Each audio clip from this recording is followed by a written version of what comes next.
ये जिनसे मेरी बात हुई उन्होंने मुझे बताया, क्योंकि मैसेजेस उन्हीं के थ्रू इधर उधर कन्वे हो रहे हैं, तो उन्होंने बताया कि हमें ये यकीन दहानी भी कराई गई कि आप वज़ीर-ए-आज़म हाउस आइए, वज़ीर-ए-आज़म ख़ुद आपका इस्तकबाल करने के लिए गेट पर मौजूद होंगे। अभी तक हमें पता था कि इस मुल्क में सबसे ज़्यादा सरकारी तनख्वाह या तो चीफ जस्टिस की है या फिर सदर मुमलिकत की, तकरीबन 8-8 लाख रुपए। लेकिन आज पता चला कि सरकारी महकमों के MDs की तनख्वाहें 1 करोड़ रुपए तक पहुंच चुकी हैं। कौन कितनी तनख्वाह ले रहा है, जानिए इस व्लॉग में।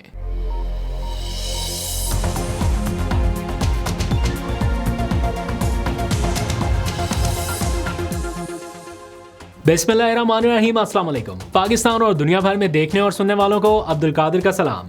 पाकिस्तान में 25 मई की रात है। सियासी खबरों पर बात करने से पहले ज़रा आज की तारीख पे थोड़ी सी बात करते हैं कि ये इतने इंपॉर्टेंट क्यों है। क्योंकि आज से ठीक 4 साल पहले आज ही की तारीख से वो सिलसिला शुरू हुआ जो अभी तक थमने में नहीं आ रहा। यानी 25 मई 2022 जब इमरान खान पेशावर से अपना लॉन्ग मार्च लेके निकले, और उस वक्त किसी को ये तवक्को नहीं थी कि उनके साथ क्या हो सकता है, क्या होने वाला है। और ये जो क्रैकडाउन की एक इस्तिलाह हमने सुनी, सियासी क्रैकडाउन की या कारकुनों पे, वर्कर्स के ऊपर, ये सारा उस डेट से शुरू हुआ 25 मई 2022। और इसकी तवक्को ख़ुद इमरान खान को भी नहीं थी, और इसका जिक्र वो कई बार कर चुके हैं कि वो नहीं सोच सकते थे कि उनके वर्कर्स के साथ, कारकुनान के साथ ये सलूक होगा जो उस वक्त हुआ। और वो तो आगाज़ था, उसके बाद जो हुआ स्पेशली आफ्टर 9th में, वो एक अलग ही स्टोरी है। उसके ऊपर कभी वो बाहर आएंगे तो आपसे बात करेंगे। बहरहाल इस वक्त पाकिस्तान की सियासत में सियासतदानों का ये कहना है, आज ही मैं सुन के आया हूँ एक प्रेस कॉन्फ्रेंस जहाँ पर कुछ पॉलिटिशियंस बैठे हुए थे और वो ये कह रहे थे कि सियासतदान सियासत नहीं कर पा रहे, यानी इस मुल्क में सियासत नहीं हो रही, और वो चाहते हैं कि उनको वो स्पेस मिले कि वो अपनी सियासी एक्टिविटीज़ कर पाएँ।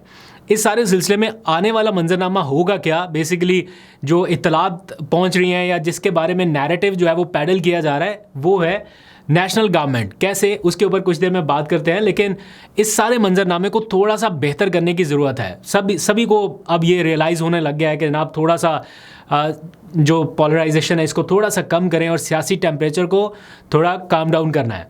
अब उसके लिए एक मुलाकात बड़ी इंपॉर्टेंट है, और वो है वज़ीर-ए-आज़म और अपोजिशन लीडर की, यानी हुकूमत और अपोजिशन के दरमियान एक ऐसा राब्ता इस्टेब्लिश हो जाए जिसके नतीजे में कोई ब्रेक थ्रू निकले। और उस सिलसिले में कुछ राब्ते पिछले 10-15 दिनों के अंदर अंदर इस्टेब्लिश हुए, ऐसे राब्ते जिनके बारे में बहुत ज़्यादा रिपोर्ट नहीं किया गया। लेकिन आज हमने ये खबर ARY पे ब्रेक की, मेरी ख़ुद बात हुई बहुत ही मुस्तरद ज़राए से अपोजिशन लीडर के, यूँ समझ लीजिए कि जिनके पास सारी मालूमात रहती हैं, एक अहम शख्सियत है, उनसे रब्ता हुआ, उनसे जानने की कोशिश की कि इस वक्त हुकूमत और अपोजिशन के दरमियान चल क्या रहा है। तो उन्होंने ऑफ द रिकॉर्ड, यानी नाम जाहिर ना करने की शर्त पे कुछ तफसीलात बताई, और उन्होंने कहा कि इस वक्त हुकूमत और अपोजिशन दोनों के दरमियान आला सतह राब्ते हो रहे हैं, और कोशिश ये की जा रही है या हमें दावत ये मिली है कि वज़ीर-ए-आज़म शहबाज शरीफ और अपोजिशन लीडर की एक मुलाकात अरेंज कराई जाए। इसकी कोशिशें पिछले काफ़ी अरसे से हो रही हैं, और इसमें जो राब्ताकार हैं या जो बुनियादी किरदार अदा कर रहे हैं वो है राना सनाउल्लाह साहब।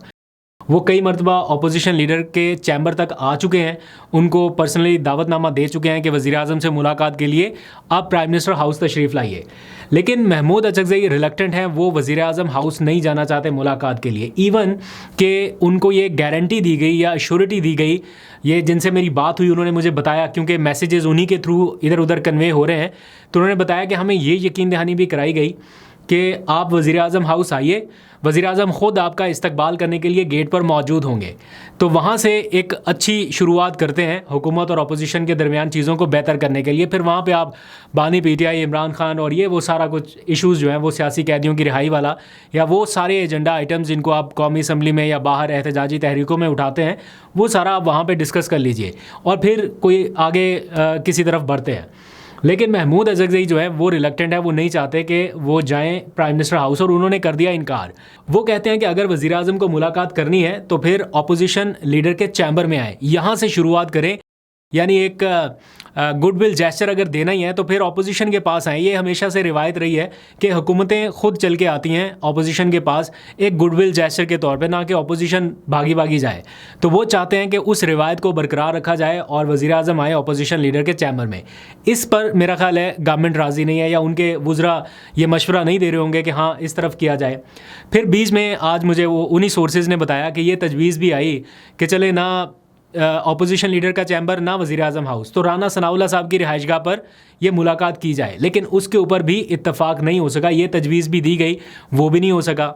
फिर ये कहा गया कि चलें ये सारे ऑप्शंस को छोड़ते हैं, एक ऐसा फोरम ऑलरेडी मौजूद है कौमी असम्बली में, स्पीकर चैम्बर, जिस पे वाकई में हुकूमत और अपोजिशन के लोग इकट्ठे होकर अपनी बातचीत कह लेते हैं और स्पीकर उसमें किरदार अदा करते हैं। जब भी गवर्नमेंट पीटीआई टॉक्स रहती हैं तो ये कहा गया कि स्पीकर ऑफिस जो है वो इस्तेमाल कर लिया जाए, लेकिन आखिरी इत्तला तक ये डेडलॉक बरकरार रहा और उसके ऊपर भी नहीं हो सका कोई मामला।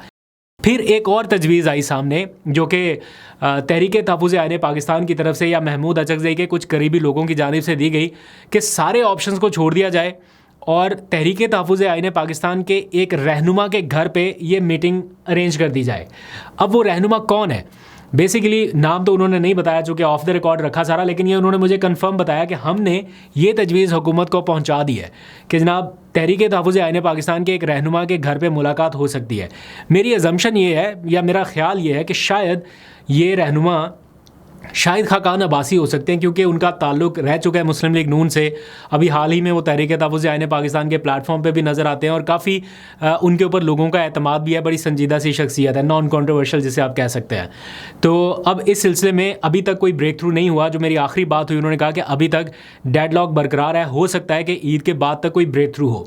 अली मोहम्मद खान साहब का मैंने ट्वीट देखा, उन्होंने अपनी ट्वीट में कहा कि मैंने इजलास में ये तजवीज़ दी, 8 घंटे तक जो इजलास जारी रहा, जो मैंने पिछले व्लॉग में भी आपको बताया था कि बड़ा तवील इजलास हुआ, उसमें महमूद अचकज़ई यही सारी बातें करते रहे। तो अली मोहम्मद खान की जानिब से कहा गया कि ना वज़ीर आज़म आए अपोजिशन लीडर के चैम्बर में, ना अपोजिशन लीडर जो है वो वज़ीर आज़म हाउस जाए, बल्कि ऐसा करते हैं कि इन दोनों को मुलाकात का मौका दिया जाए।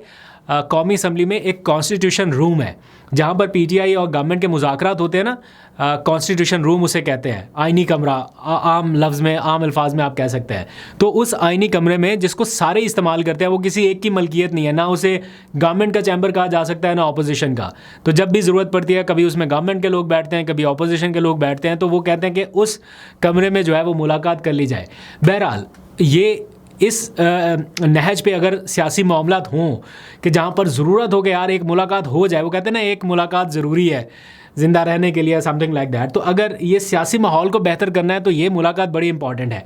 अब अगर इसमें दो बड़ों के दरमियान खाली इस चीज़ के ऊपर ही डेडलॉक हो कि जगह नहीं मिल रही, कौन सी जगह न्यूट्रल होगी, तो ये बड़ी अफसोसनाक सूरत हाल है। बहरहाल आई होप कि ईद के फ़ौरन बाद इनको कोई न्यूट्रल वेन्यू मिल जाए या कोई इनको फैसिलिटेट कर दे इस हद तक कि कम से कम एक मुलाकात तो हो सके।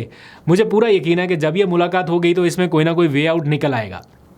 अच्छा, आज जो सियासी रहनुमाओं ने प्रेस कॉन्फ्रेंस की है वो आगे का रोड मैप दे रहे हैं कि हम आगे क्या करने जा रहे हैं। उस सिलसिले में बल्कि वहाँ पर जाने से पहले अब ये जो मुलाकातें, राब्ते, सारा कुछ हो रहा है, सुहेल आफरीदी, बैरिस्टर गौहर, मोहसिन नकवी, ये सारा कुछ अब मंजर आम पे आ गया। अलीमा खान ने डिस्क्लोज़ कर दिया, फिर चाहते ना चाहते सुहेल आफरीदी साहब को भी बताना पड़ा, ऑल्दो कि वो कहते हैं कि ये मुलाकात खालिस्तन जो है वो ये सिक्योरिटी के इश्यूज़ के ऊपर थी और इसमें कोई डिस्कशन नहीं हुआ। मुझे बहुत अच्छे से याद है बैरिस्टर गौहर ने भी एक मुलाकात की थी, बहुत टॉप मुलाकात थी वो, बहुत बड़ी शख्सियत के साथ उन्होंने मुलाकात की और उसके बाद उन्होंने भी यही कहा कि ये सिक्योरिटी के मामलात के हवाले से गुफ्तगू थी और फिर हमें पता चला कि नहीं, ये सिक्योरिटी के हवाले से गुफ्तगू नहीं थी और ये खालिस्तन सियासी मामलात के हवाले से थी। बहरहाल अब एक बार फिर ये क्लेम किया जा रहा है, तो सुहेल आफरीदी साहब को पहले तो ये मुलाकात खुफिया रखनी नहीं चाहिए थी, क्योंकि ऐसी चीज़ें खुफिया रहती नहीं है, 10-15 दिन के बाद ही डिस्क्लोज़ हो जाती हैं। और अगर ये डिस्क्लोज़ हो गई थी तो सही से तफसीलात बता दें। क्या ऐसा पॉसिबल है कि बैरिस्टर गौहर उस मुलाकात में हों, सुहेल आफरीदी हों, मोहसिन नकवी हों और सिर्फ सिक्योरिटी की सूरत हाल पर बात हो? क्या ये बैरिस्टर गौहर साहब कोई सिक्योरिटी एक्सपर्ट है? ऑब्वियसली नहीं, वो सियासी पार्टी के एक सरबराह हैं या चेयरमैन हैं, तो उन्होंने सियासी नोयत के इश्यूज़ के ऊपर ही गुफ्तगू करनी है और एक ऐसा मौका जब आपको करनी ही करनी है ये बातें और कोई ऑप्शन नहीं है, आपको ये अपना पॉइंट ऑफ व्यू रखना है, तो आप कैसे हो सकता है कि सियासी इश्यूज़ के ऊपर गुफ्तगू ना हो। एनीहाउ, अब आ जाइए ज़रा इन सारे मसाइल का हल क्या है वो जल्दी से डिस्कस करते हैं कि जिन लोगों के पास ज़रा समझ बूझ है या जिन लोगों का एक्सेस है वो क्या समझते हैं कि क्या मंजरनामा है आने वाले दिनों का, वो जल्दी से बता के फिर मैंने आपको ज़रा तनख्वाहों के हवाले से बताना है कि कौमी इदारों के एमडीज़ की तनख्वाहें कितनी हैं। बड़ी हैरान कुन तफसीलात है। आज फवाद चौधरी और हमनवा, जो उनकी एक पूरी कंपनी है जो डायलॉग पे यकीन रखते हैं या कौमी मुज़ाकराती कमेटी है, उन्होंने इस्लामाबाद में एक प्रेस कॉन्फ्रेंस की। मैं ख़ुद भी वहाँ पर मौजूद था। फवाद चौधरी से अलग भी बात हुई, वैसे भी ऑफ द रिकॉर्ड भी हर तरह से जानने की कोशिश की कि क्या माहौल है, क्या मंजरनामा है। तो पता ये चला कि जनाब इस पूरे क्यास का एक ही हल निकलता है आज आके, और वो है नेशनल गवर्नमेंट। ना तो इलेक्शन सूट करते हैं किसी भी तरह से किसी भी पार्टी को, क्योंकि हुकूमत को तो शायद सूट कर जाए लेकिन ओवरऑल इस सिस्टम को सपोर्ट नहीं करते इलेक्शंस, क्योंकि 26वीं 27वीं तरमीम के बाद अब जब भी इलेक्शन होंगे वो किस तरह के होंगे। एक ऐसा चीफ इलेक्शन कमिश्नर जो इस 26वीं 27वीं तरमीम के तहत ही अपने ओहदे पर बरकरार हो, वो कैसे फ्री एंड फेयर इलेक्शन करा पाएगा, या ओवरऑल पिटिशंस कहाँ पर जाएंगी, कैसे कौन सुनेगा। इन हालात में उनको ये लगता है कि जो उनकी असेसमेंट भी है, जो उनकी इन्फॉर्मेशन भी है, या जिसके लिए वो एफ़र्ट भी कर रहे हैं, और एफ़र्ट वो ऐसे ही नहीं है कि खुद से उठ के करने लगे। जाहिर बात है कहीं ना कहीं से हल्का फुल्का हाथ तो होता है कि हाँ ठीक है ये वाला इशू, इसके ऊपर बात करें। तो वो है नेशनल गवर्नमेंट, यानी सारे फ़रीक़ैन को, सारी सियासी जमातों को कौमी हुकूमत में शामिल कर लिया जाए, हिस्सा बकदर जुस्सा जैसे कहते हैं ना, वो कि PMLN भी हो, PTI भी हो, उसमें सारे फ़रीक़ैन हों। और मुझे लगता है कि चाहते ना चाहते PTI किसी स्टेज पे जाके नेशनल गवर्नमेंट के लिए राज़ी हो जाएगी, और अगर ये हो जाती है तो फिर वहाँ से ब्रेक थ्रू का आगाज़ होगा। अब वो कहते हैं कि हम एक और ग्रैंड डायलॉग शुरू करने वाले हैं, या एक कॉन्फ्रेंस, ग्रैंड कॉन्फ्रेंस जो है वो करने जा रहे हैं, जिसमें मौलाना को भी इनवाइट कर रहे हैं, PTI को भी इनवाइट कर रहे हैं, पीर पगाड़ा और बाकी सारी जो सियासी जमातें हैं उनको इनवाइट करके नेशनल गवर्नमेंट के इशू के ऊपर ही हम आगे डिस्कशन लेके जाने वाले हैं। तो मतलब ये है कि आने वाले दिनों में आपको ये वाला मंजन जो है, या ये वाला नैरेटिव, या ये बयानिया आपको नेशनल गवर्नमेंट का बहुत ज़्यादा सुनाई देगा।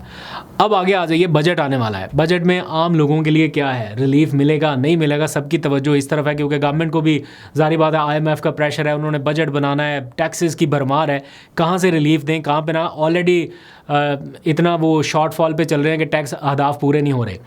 आवाम को क्या मिलेगा मुझे पता नहीं है, सैलरीड क्लास लोगों के ऊपर कितना और टैक्स लग जाएगा।